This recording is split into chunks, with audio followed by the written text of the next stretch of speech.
Okay, so ISO 222. So we had a work stream focusing on this, and the purpose of this presentation is to provide updates on what we've done during this PI and what we're planning for the next PI. So we had basically three main objectives. The first one was to define a mapping catalog. So what does that mean exactly? So today we have a set of Mojaloop API that are non-ISO 222 based. So the idea of the work stream was actually like, should we migrate each of these API into a ISO 202 equivalent? What would that be? So we spent some time of defining this mapping between our current set of API and an ISO equivalent, and I'll share more in a minute regarding this. The second thing is basically like we've been working with the ISO 222 committee for more than 2 years to introduce some changes into the ISO 222 message standards. Because today, if you look at the standards published by ISO, there is no real equivalent of the agreement of terms message or the code message. So that's why we've been in discussion in ISO to introduce a new message type that can be used by us, but by any organization globally. To effectively have some sort of standard for the quote or agreement of term phase. So we've been working on creating this new message standard as well. And then the third objective of this work stream was actually maintain the collaboration that we have on ISO 222, primarily with the ISO 222 organization, but also beyond this, with any organizations that are also facing the same challenges as we are facing when it comes to using some of the available standard, and then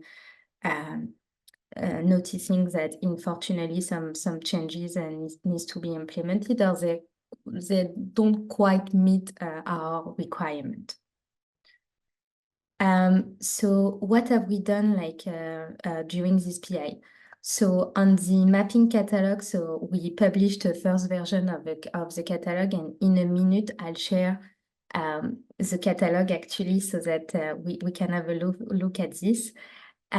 We also published a first version of the new message standard, and Michael will share this, and also the tools that we can actually use to define our market practice document, and what how do we use the ISO 222 API.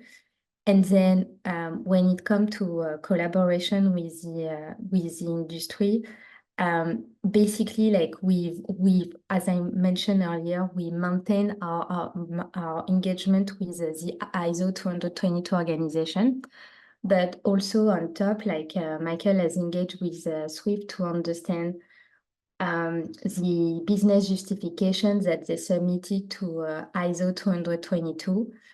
That deals with a new way of or introducing a new standard when it comes to address discovery. So far their business justification has been approved, and they are at the stage of defining what the message standard will look like, and we've agreed with them that actually they will also incorporate some of the change that we need to be in the position where we can use their standard, or the standard they will introduce for our address discovery phase. And the second thing is we also engage with BIS about the cryptographic log field, which was also a change that we asked ISO committee to introduce, and that was also approved, or at least at the business justification level, which means that now we need to define the field format. And I think during all this discussion, what we've done is we have a lot of API, and we'll also discuss what would be actually our strategy to migrate towards ISO. because we are conscious of the fact that for potential adopter, moving from all our JSON the current set of API to ISO equivalent may be a bit too much of a task. And that's why what we've decided is actually work by what we call migration wave. So for the first wave, actually, we'll focus on migrating all the API relating to our transfer flow. So that would be effectively address discovery, agreement of term or quote, and payment execution. So I'm just going to stop sharing this slide and I will share the catalog. All right, so before I start going through the document, so a bit of logistics. So this document is actually available on GitHub, and the link has also been published under our workstream on Slack. So if you want to look and review the document after this session, like you should be able to access it. And of course, if you have any challenge, like please feel free to reach out. So how the catalog works. So on this side, so column A, B, and C, what you have is the existing API. And on column D, a definition of the existing API. The definition of the API actually has been, or this column has been filled in using how we define our current set of API or each API in the module loop definition document. So on column B, you will have a category. So as you can see, the first category is like participant APIs, and we have settlement API, third-party API, parties, quote, authorization, transfer, transaction, bulk quotes, bulk transfer, transaction request. So as I mentioned earlier, like for now, we've basically decided to only focus on the API related to transfer. So that's why like for all the participant category, you will see that right now, we are not doing any mapping because these APIs are not part of the first migration wave. And this is a decision that has been submitted to the CCB for discussion and approved as well. Same for basically the settlement API. For now, we are not looking at any ISO equivalent. So actually for the third-party API, we need a bit more discussion on the workstream regarding this.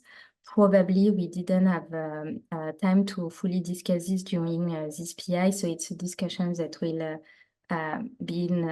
be carried forward during the PI 2025. But yeah, so for now, like no migration. Here, this comment needs to be discussed a bit more. Michael, I see you have your hand raised. I have indeed, thank you. I just wanted to add a little bit more on the question of the participants resource. Pardon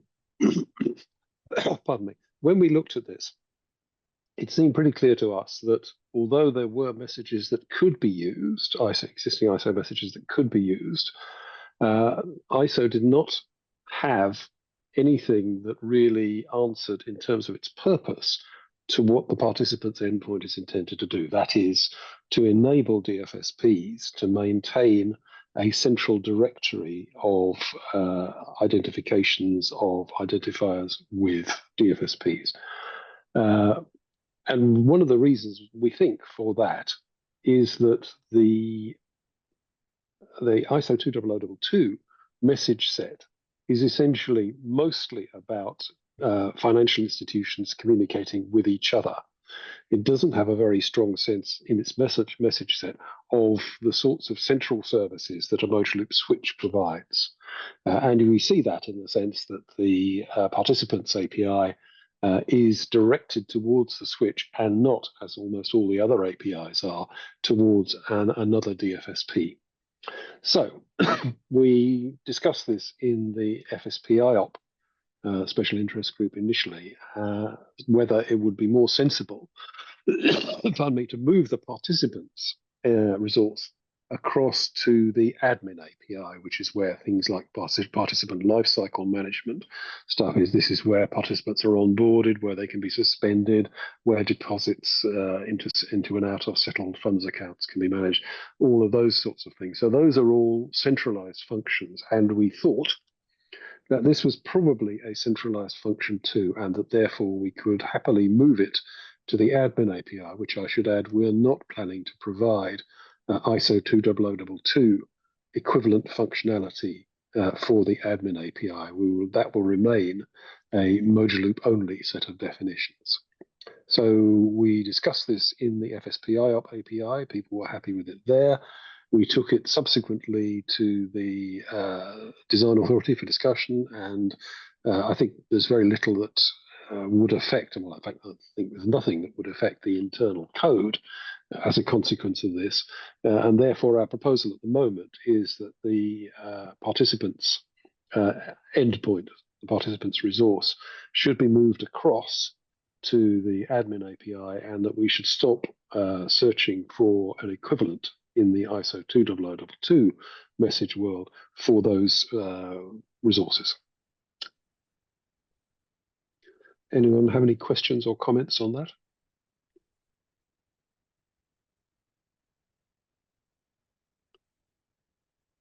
Yeah, I'll take silence as a no. Thank you, Michael, for this. Okay, so yes, first party we need more discussion. So for parties, actually what we discussed is there were potentially two options on the table, and as I mentioned earlier, why there are two options on the table is because Swift is introducing a new message standard about this. So we basically discussed two strategies. So strategy number one is, for now we use ACMT 23, and for the put party ACMT 24. So that would be solution number one. And then once the Swift message standard is available, then we would potentially migrate to the new Swift message standard, or depending on our option two would be to actually use directly the Swift message standard. So on this, we have a bit of work to do to understand what are their timelines and whether it is possible for us to wait or we cannot. And in this case, we will go with the ACMT. The challenge with the ACMT 0, 23, and 24 is, like, originally they were not really designed to do a lookup of parties. So that's why, in fact, Swift has been introducing a new standard. On quote, so this is what I mentioned earlier. So we got a business justification approved by the ISO 20022 committee. And Michael will walk us through in a minute on the new message standard that we are introducing. Authorization, we need more discussion within the work stream, so I will skip this for now. Transfer, so what we've decided to go with is actually for a request for information, we go with a PAX 28. To post a transfer, we go with a PAX 8. So here, basically, like we are currently deviating with what is mainly used in the market, because usually it's a PAX 8 version 8, and as you can see here, we are planning to use a version 12, or effectively what would be the latest version. And reason for that is because the changes that we are requesting to be added will only be added in the latest version. So that's why we can not use version 8 of the PAX 8. So for basically like any post transfer, we will, patch and put, we will use PAX 2 as basically like a status report. Same comment as for the PAX 8, we cannot use the latest version because we are asking for changes to be introduced, and namely the cryptographic log. So that's why we will need to use either version 14 or the latest version. Currently, version 14 is the latest one. And then for here, the transaction, so get transaction, we will use PAX28, and then for the put transaction, we will use PAX2. For put transaction error, we are still having a bit of discussion within the work stream on whether using ANMI 002 or PAX2. So this is a point of discussion that will carry on during PI 25. So bulk quote, that will be exactly the same as like a quote, so that we will basically take care in the new message format that either a single quote can be managed or multiple quote could be managed. So bulk transfer will use the same message type as a transfer.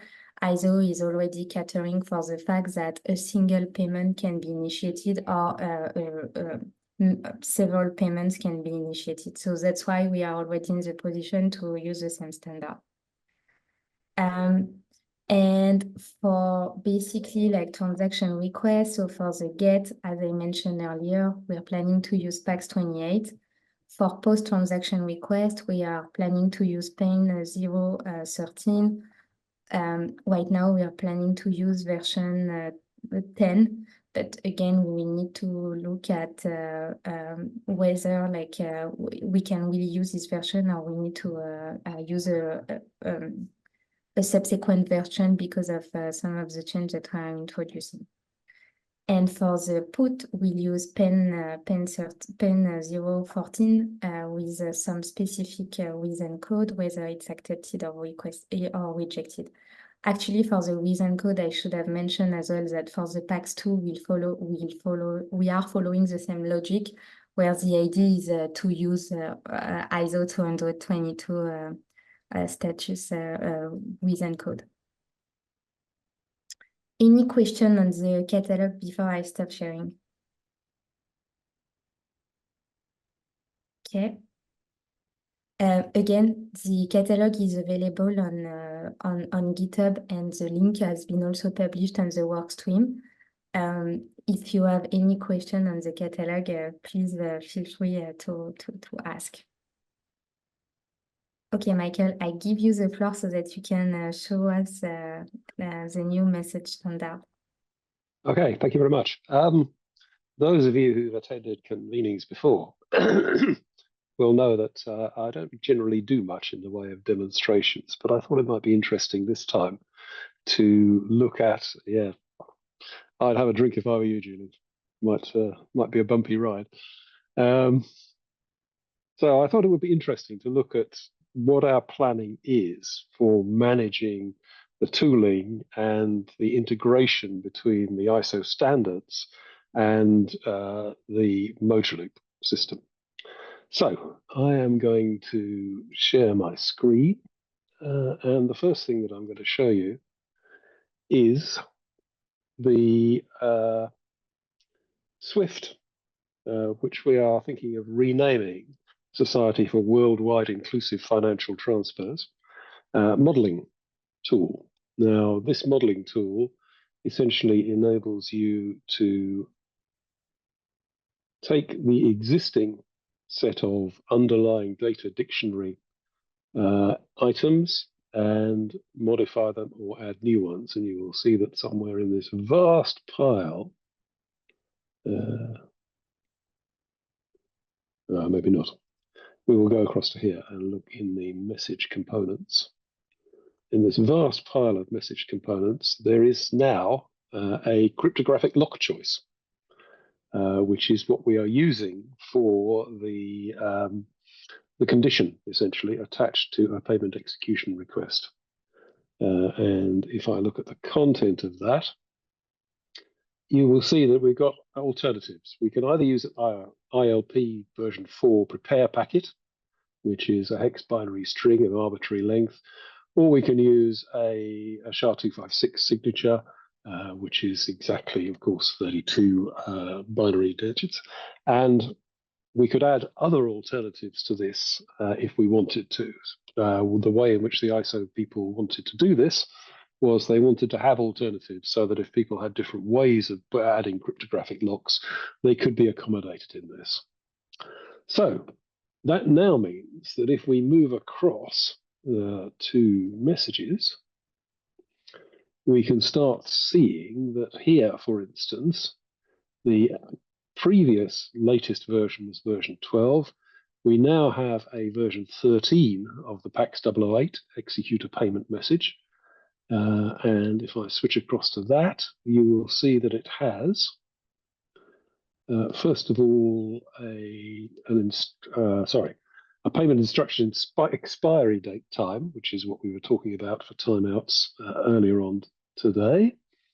And further down in the credit transfer, it has a verification of terms, which is the cryptographic lock choice I showed you earlier, and which allows us to put an ILPv4 packet into the credit transfer instruction. Now, we put it in the credit transfer instruction because when we come around to thinking about bulk ones, this is a one-to-many, this is a multiple element. We will want a condition attached to each of them, which is why it's like that.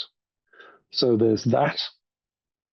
We also have in the new version of the payment status report, the PAX 002 that Julie was talking about, we now have an execution confirmation, which is an exact 32 hex binary text, and which allows for the fulfillment to be passed back as part of the confirmation. So that enables us to do the cryptographic lock and key mechanism in the standard ISO 20022 messages for execution of payment and status of payment. So that's great. But I didn't want to stop there, which may have been pushing the envelope of my remit a little, but nevertheless, I thought it would be an interesting thing to do. So, I should also say we made those changes for PAX 009 as well, which is the message that we're using for currency conversion. So that's the FI to FI transaction. So those also have the condition in them. But then I thought we would go ahead and look at the agreement of terms. So we now have a PAX 081, which you'll see is the first ever version of this message, which is, let me open that up. And you will see that's a credit proposal. And we also have an FI to FI, a PAX 082, which is a confirmation. Now, you might say, how did I invent the content of these messages?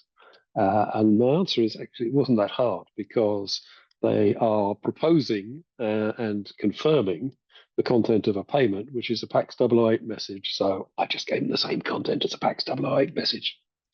We can worry about that later on. So there's 081 and 082 for the PAX 008, the payment itself. And further down here, you will see there's an 091 and an 092, which are the proposal of terms and confirmation of terms for currency conversion.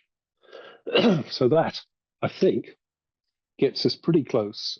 Sorry, I'll rephrase that. I think that gets us to where we need to be, at least for a first instance of an ISO 20022 based modular payment system. Now, as Julie said, pardon me, there's plenty more to do. There are plenty of other areas where we need still to think about how we're going to manage the messages, whether we need new messages or not. In some cases, I think we do. But that will give us something which will enable us to implement a, how can I put this? A standard payment system, which, of course, because this has nothing to do with the messaging, will also include the ability to do inter-scheme. Are there any questions on that?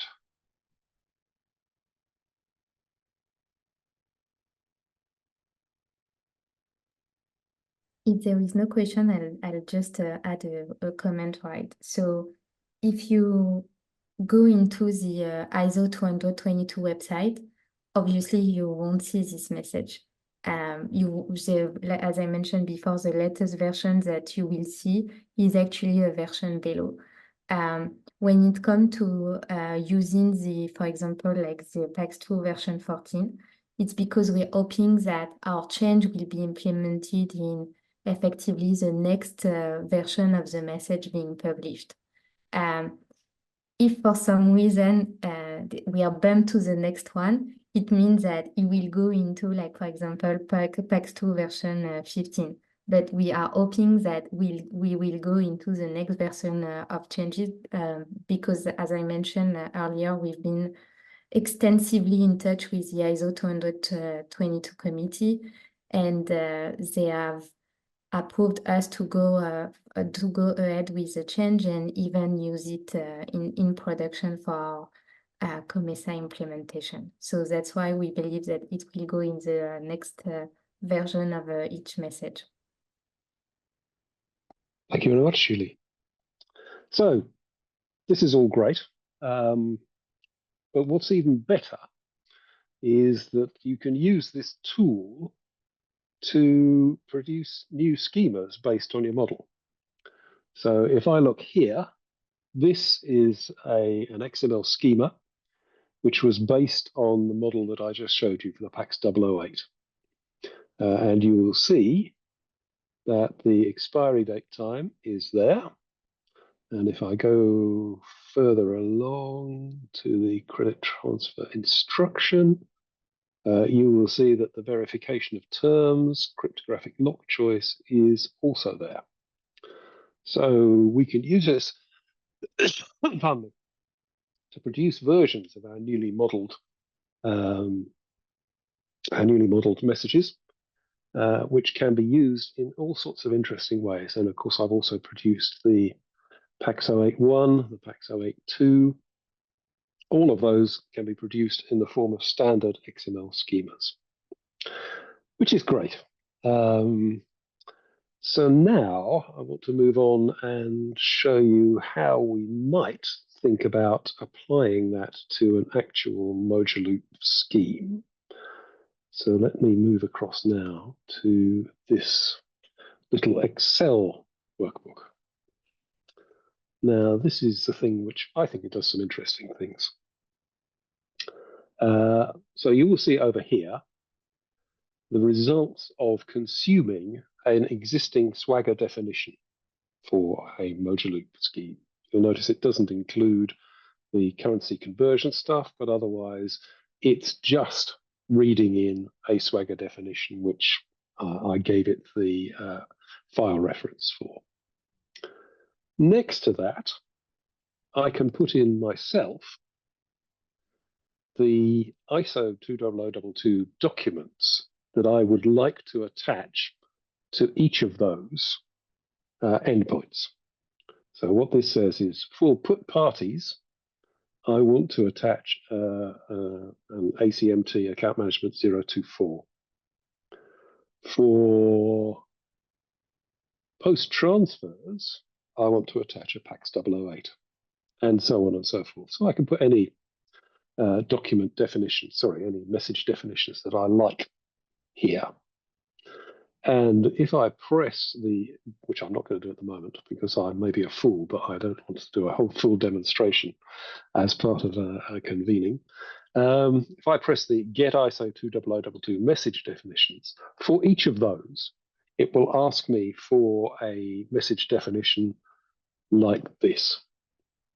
So wherever that definition is, I just ask for it, and it will be included in my workbook. And we can see that over here, because now when I go to the PAX 008, I can see a full definition of that message in the form of an Excel workbook, properly indented with levels and all of that kind of thing. And we can see, looking down here, that it has the verification of terms in line 2262. And it basically means that I can incorporate any ISO messages that I want into my definitions. Also, I can, if I right click on an entry in this column, you'll see a little message comes up that I can either require it or forbid it or make it optional. Now, we don't have instructing agents in Mojaloop, so I made this, I made it forbidden. So this is why it's black. If I make it optional again, you will notice it turns to orange. And now all of the sub-items are available. I can cut them out one by one, unless they're mandatory, of course, which is the red ones, but I don't have to. So again, I could forbid it. Now that is all taken out. So I can go through and reset the contents based on what I want my message to look like. And now if I come down here, you will see that this is an optional element, in fact, in the message definition. But for our PAX 008, it's a mandatory element. So I can say I want to require this, and now it's turned mandatory for my definition. So I can go through each of these and I can specify which fields I want to include and which fields I don't want to include. So once I've done all of that, I can now say, I want to save this as a schema. And what that will do is it will rewrite the existing schema that I used to read in the first place, but it will substitute the ISO definitions that I said to put in. And I'm now going to show you, I hope, how that works. Oh, yes, okay. So this is one I prepared earlier. It's only got one, and this is the put parties. So you will now see that the definition of a put parties in this Swagger definition is an identification verification report version 03, which is the ACMT 024 message. And now if I jump to it, I will see the header, sorry, the assignment, the original assignment, and the report. If I go to the report, I will see the content of the origin, the verification, the reason. So all of that is the information that's been incorporated from the ISO 20022 document as modified in the way we looked at in relation to the Excel spreadsheet. So essentially, when this all hangs together, what it means is that we can remodel ISO 20022 definitions, produce schemas, incorporate those schemas into a Swagger definition, having changed whichever ones we want to, whichever elements in those schemas we want to, and produce something which can be consumed directly by a Mojaloop implementation. And that is what we are hoping will give us the ability to respond flexibly to changing requirements and changing capacities for the ISO 20022 version of Mojaloop. It's also important to note, going back to this, that for all of the endpoints which don't have an ISO document associated with them, they will just continue to work in the same way they do now. What are you planning to do in the next PI? So first, we want to complete the definition work. And when we were going through the catalog, I mentioned that there are a few API where we need a bit more discussion, namely third-party API and authorization. So once we have agreed on a message standard, that will probably complete our definition work on this. We need to create the user story as well to capture what basically we've been defining through the Excel spreadsheets and through the UI Swagger as well. Potentially what we'll do is like just add a link to the UI Swagger. And then we actually need to build the interface because again, like we are looking at leveraging ISO 20022 for the COMESA implementation with a go live mid-November. So during the next PI, we will need to actually build all the things that we are defining and designing right now. If you want to join this work stream, again, I put the Slack channel here. We meet every other Tuesday at 9 UTC. And if you basically like want to make sure that you catch up on the topic, we publish minutes and video recording of the previous meetings that we have. I appreciate that. Probably to be able to join the ISO workstream, a bit of history may be useful. So all of this is available on the channel, so that it's easy for anybody who wants to join to contribute as well.